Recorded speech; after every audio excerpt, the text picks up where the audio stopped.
Salve, galerinha! Nessa semana nós vamos falar sobre transformações gasosas, transformações termodinâmicas. Mas o que seriam essas transformações? São processos em que há a mudança de pelo menos uma das nossas variáveis de estado de um gás. Mas o que é variável de estado de um gás? Então aqui a gente tem uma figura em que quando eu tenho um pezinho apenas, tem um certo volume, e quando eu pressiono essa substância, então a imagem é totalmente figurativa, a gente não consegue enxergar as moléculas de gás, isso aqui não é pipoca, aliás, que raio de pipoca vermelha é essa, né? Mas a gente sabe que se a gente pegar uma bexiga, a gente consegue amassar essa bexiga, a gente consegue diminuir o volume. Se eu tampar a boca da seringa lá, a entradinha de ar dela, eu consigo diminuir o volume quando eu faço pressão. Então, esse processo de alterar o volume quando eu aumento a pressão ou quando eu diminuo a pressão, o gás expande. A gente já falou sobre isso, do ar frio, que se expande adiabaticamente e vai para as camadas superiores da atmosfera.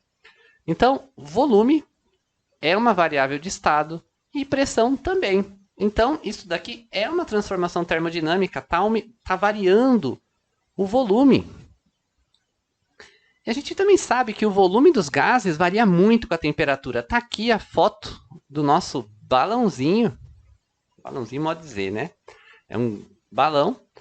Aumentando a temperatura, esse volume aumenta também. Embora a gente não esteja nas nossas aulas presenciais, poderia fazer sim uma experiência muito simples, colocar uma bexiga na boca de uma garrafa e aquecer, colocar em banho-maria, a bexiga infla.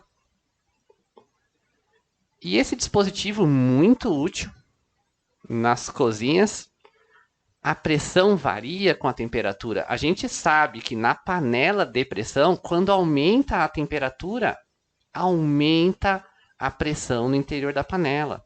São só alguns exemplos. Então, quais são as três variáveis de estado? Volume, pressão e temperatura.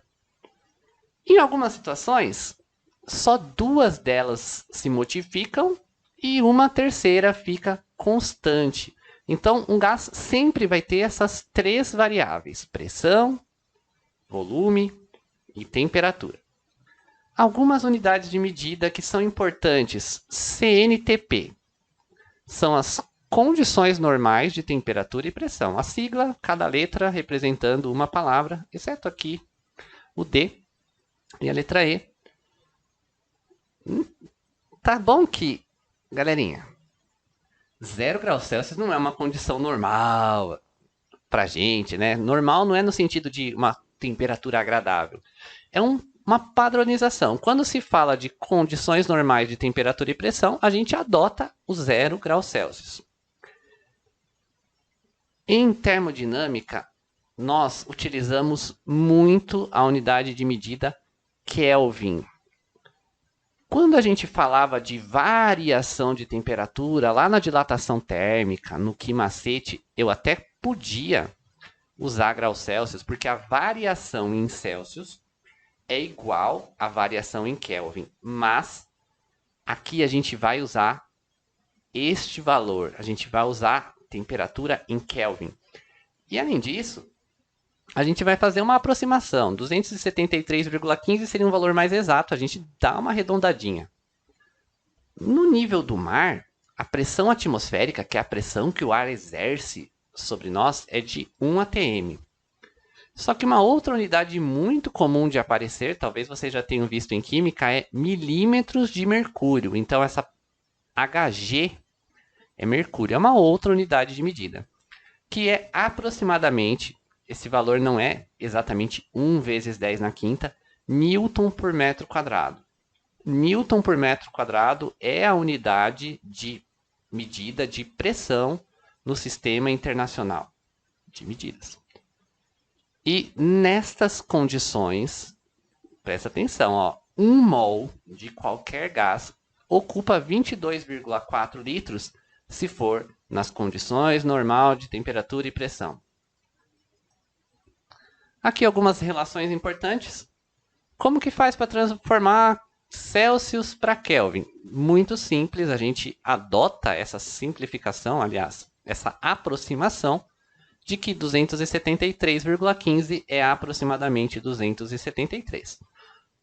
No contexto da ciência, quando se precisa de maior precisão, utiliza-se o valor preciso para os nossos cálculos, que vão se tratar de estimativas e com um bom grau de precisão, até porque aqui a gente adota gases perfeitos, que são gases muito peculiares, que são idealizações que simplificam o processo. Então, este 273 não vai causar grandes problemas nas nossas contas. Até simplifica. Relembrando, 1 metro cúbico, se a gente tiver uma caixa d'água de 1 metro por 1 metro de base e uma altura de 1 metro cúbico, 1000 litros. Volume de metro cúbico para litros. 1 litro é 1 decímetro cúbico. E aqui eu já tinha dito ali em cima, 1 atm é aproximadamente 1 vezes 10 na quinta Pascal.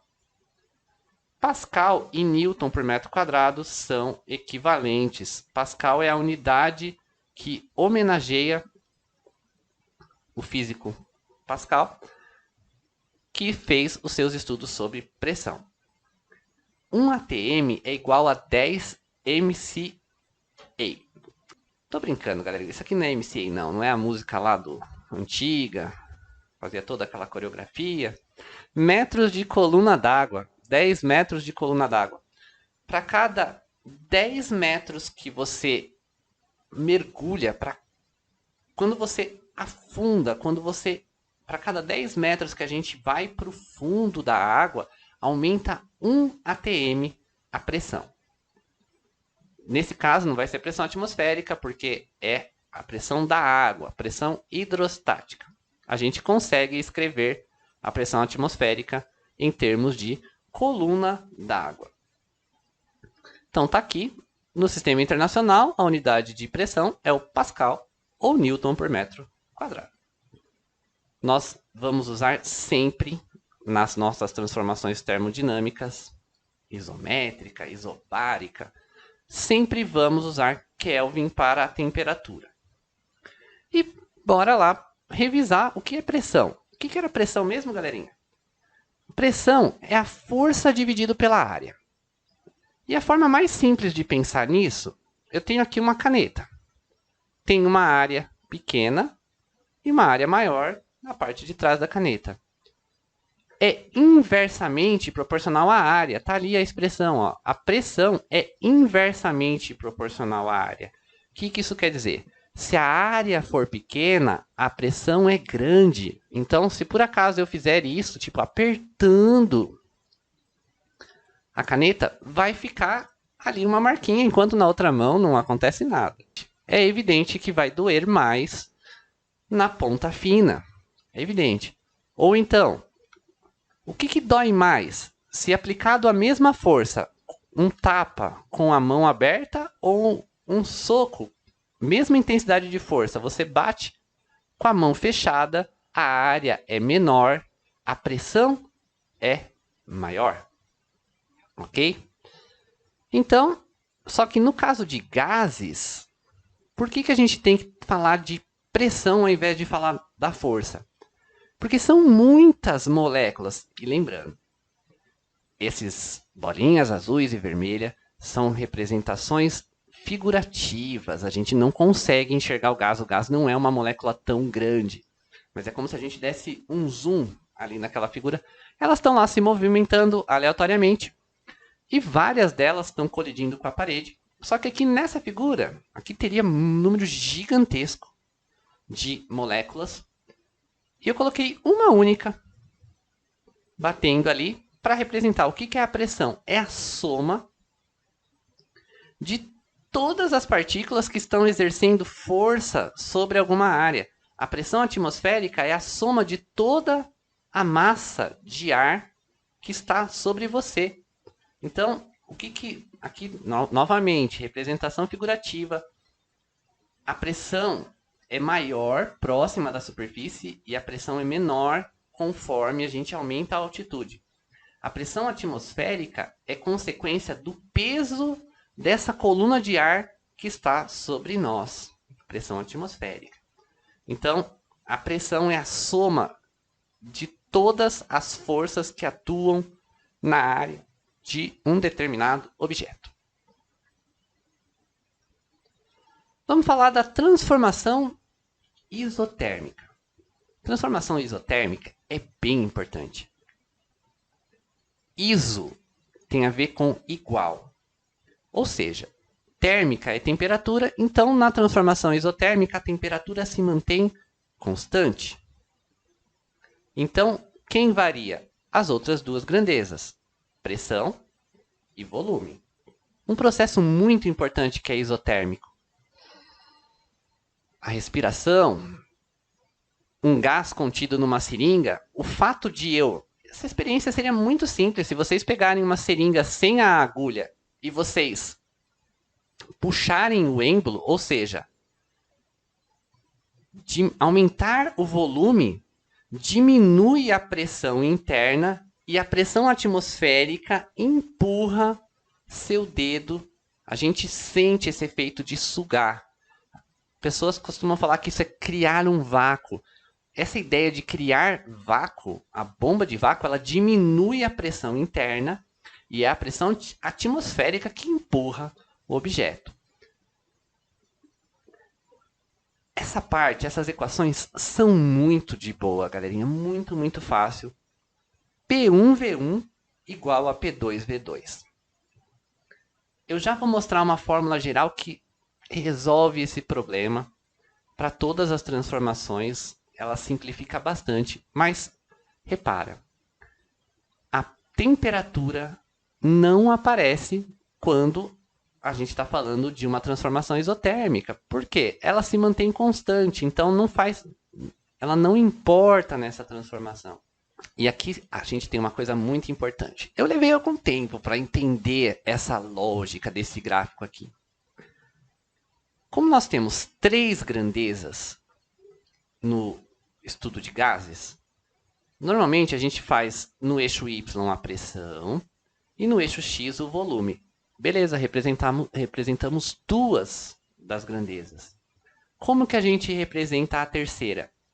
Essas curvinhas, essas hipérboles. Ao longo de uma mesma hipérbole, no gráfico da pressão e do volume, a temperatura é a mesma. Então, ó, repara aí. A temperatura 1 está na mesma curva que a temperatura 2, na mesma curva que a temperatura 3. Então, estando na mesma curva de um gráfico PV, nessa curva que tem um formato de hipérbole, ela tem a mesma temperatura. Um exemplo bem simples. O que a gente espera? Se por acaso eu diminuir o volume, eu espero que aumente a pressão. Eu estou comprimindo. Então, se eu comprimir um gás, eu aumento a pressão. Olha esse exemplo bem simples para a gente checar essas informações. E para a gente se acostumar com a lógica. Eu tenho um gás no estado A, que tinha um volume de 2V e uma pressão P. Então, no estado A, pressão do estado A é P. Normalmente vocês não gostam de letras, né, galerinha? Mas a gente vai ver que isso aqui é bem simples. Pressão do B. Qual é a pressão do B? 2P. Eu podia ter colocado números? Podia. Podia ter colocado aqui o número 5, daí aqui eu ia colocar o dobro, ia colocar 10. E vamos testar a expressão lá da nossa lei. PA-VA igual a PB-VB. Só substituir. Quem é a pressão do estado A? P. O volume do estado A, 2V. Pressão do estado B. E repara que isso é uma igualdade, né, galera? 2PV do lado de cá, 2PV do lado de lá. Então, mantém-se constante. Pressão vezes o volume vai se manter constante. Diminui a pressão, aumenta o volume. Diminui o volume, aumenta a pressão. É o que nosso diafragma faz. Quando eu aumento o volume, quando meu diafragma se expande, eu aumento o volume, diminui a pressão dentro do meu corpo e o gás entra. E ainda, eu posso colocar várias dessas curvas isotérmicas no meu gráfico PV.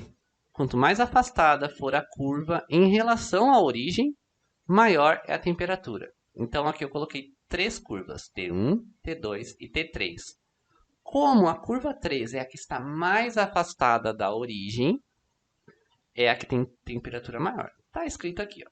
Para cada valor da temperatura, obtemos uma hipérbole diferente. Então, a gente representa hipérboles nesses gráficos do PV para caracterizar completamente o que acontece. No estudo de máquinas térmicas, motores e geladeiras, é muito importante esse tipo de diagrama. Vamos resolver um exercício bem simples, como todos dessa parte aqui, eles são bem intuitivos. O gráfico representa uma transformação isotérmica de certa quantidade de gás ideal e 3 estados intermediários, A, B e C, dessa massa gasosa. Usando os dados apresentados, determine a pressão correspondente ao estado B e o volume correspondente ao volume C. Galera, vamos lá.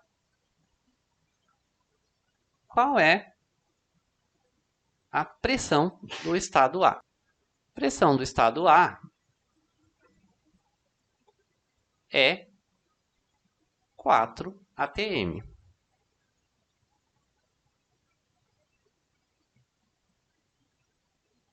Qual é o volume do estado A? É só seguir o pontilhado 0,10 ou simplesmente 0,1 metros cúbicos. Qual é a pressão do estado B? Ele chamou de simplesmente PB. Tudo bem. Pressão do estado B, PB. Não tenho nada contra isso. E o volume do estado B? 0,2 metros cúbicos. Para resolver a primeira parte, PA vezes VA igual a PB vezes VB. Só substituir os valores. Ó. Vou fazer uma coluninha aqui para não confundir. 4 vezes 0,10 igual a PB, que é o que eu quero descobrir, vezes 0,20. 0,40, que é o resultado da multiplicação, dividido por 0,20 é igual a PB. Quanto é 0,40 dividido por 0,20? Dá para cortar esse zero aqui. 0,4 dividido por 0,2 é 2, galerinha. Ó. 0,4 dividido por 0,2 já tem a mesma quantidade de casas decimais, eu posso cortar a vírgula. Ou então vai dar 2 essa continha aí. Vou apagar isso daqui. Pressão no estado B.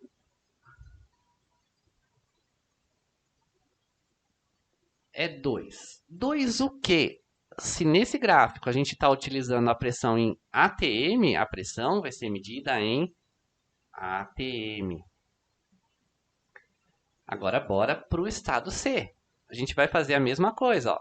PA, VA, igual a PC, VC.